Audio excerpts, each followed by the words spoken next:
46 riders assembled in wintry Warragul for the 11th edition of the Baw Baw Classic.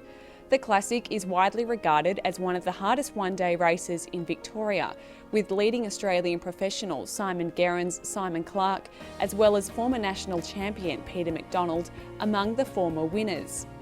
A breakaway was imminent due to the uphill finish, considered one of the most testing bergs in the state. Predictions of headwinds made the 103-kilometre race no less daunting. The attacks came thick and fast, with the defining break escaping just 20 kilometres in. The four-man group, led by former Skill Shimano cyclist and new Drapac signing Floris Goasinen, became five when John Kent bridged the gap to the leaders, who established up to a 3-minute advantage near the midpoint of the race. The escapees worked together as they snaked through the Baw Baw Shire, taking in views of the Bunyip State Park.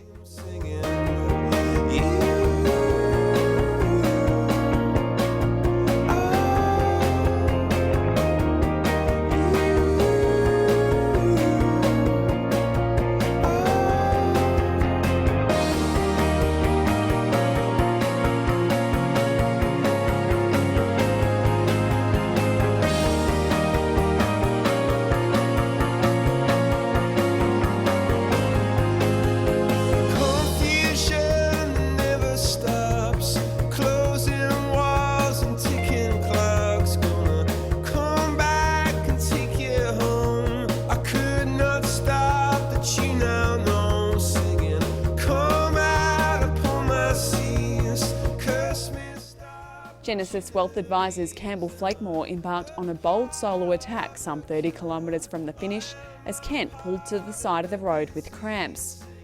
The front group shattered at the start of the Baw Baw climb as Goasinen and Calvin Watson attacked their breakaway companions before the final 6 kilometres that boasts an average gradient of 13%. 2010 B-grade champion Watson proved too strong for his more experienced rival, however, mastering the ascent to celebrate a solo victory and add his name to the illustrious honour roll.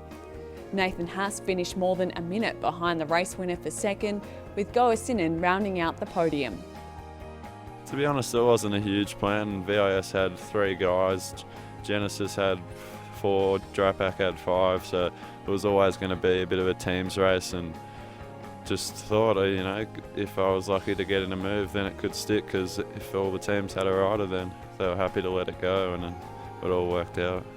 It's a good start to the season for Watson, who is hopeful of again being selected for the Junior World Championships later this year.